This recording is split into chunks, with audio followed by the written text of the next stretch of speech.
Right ప్రజావాణి బెనిఫిషియర్లతో deputy CM Bhatti Vikramarka ముఖాముఖి కార్యక్రమం నిర్వహించారు. ప్రజాప్రభుత్వంలో లబ్ధి పొందిన వారితో ముచ్చటించారు. ఈ ప్రభుత్వం మాది అనే భావన ప్రజల్లో రావాలని ఆయన అన్నారు.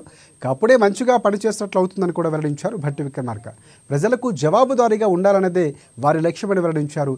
ఎన్ని ఇబ్బందులు వచ్చినా ఈ ప్రజావాణి ఆగదని డిప్యూటీ సీఎం భట్టి విక్రమార్క స్పష్టం చేశారు.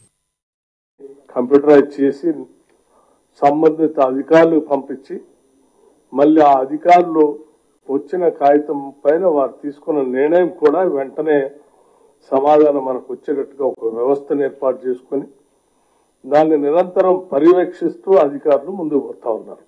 ఆ పరిష్కారం కనిపిస్తుంది కాబట్టి తిరిగి మీరందరూ ఇక్కడికి వచ్చి ప్రజావాణి వలన చాలా మేలు జరిగింది, దీంతో పరిష్కారం దొరికింది మాకని చాలా సంతోషంగా ఇక్కడికి వచ్చి చెప్పగలుగుతున్నారు. లేకపోతే సంవత్సరాల కాలం అయిన తర్వాత ఇదే కార్యాలయానికి వచ్చి మీరు ఏం చేయట్లేదని నిందించిపోయేటువంటి వాళ్ళు ఈరోజు ఈ ప్రభుత్వాన్ని పొగుడుతూ మాకు న్యాయం జరుగుతుందని చెప్తున్నారు.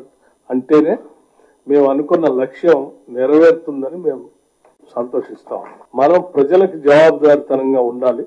ప్రజల అవసరాలు తీర్చడం కోసమే పాలన ఉండాలి.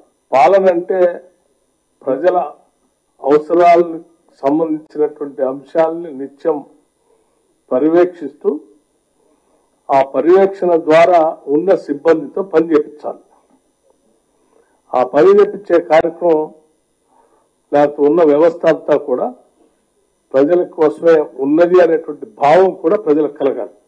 సో నిజమైనటువంటి ప్రజాస్వామ్యాన్ని ఈ దేశంలో అందించాలనేటువంటి ఆలోచన మా ప్రీతమ నాయకుడు రాహుల్ గాంధీ గారి ఆలోచన. భారత రాజ్యాంగంలో పొందుపరిచినటువంటి ప్రియాంబుల్ని కానీ అందులో పొందుపరిచిన చట్టాలను కానీ తూచా తప్పకుండా ప్రజలకు అందించాలనేటువంటి ఆలోచన ఈరోజు మా నాయకత్వం అంతా ఆలోచన చేసి ఈ ప్రభుత్వాన్ని నడిపిస్తా ఉంది. నిత్యం పర్యవేక్షణ కూడా చేస్తా ఉంది. దాన్ని అర్థం చేసుకున్న కాంగ్రెస్ పార్టీ ఇందిరమ్మ రాజ్యం వస్తుంది.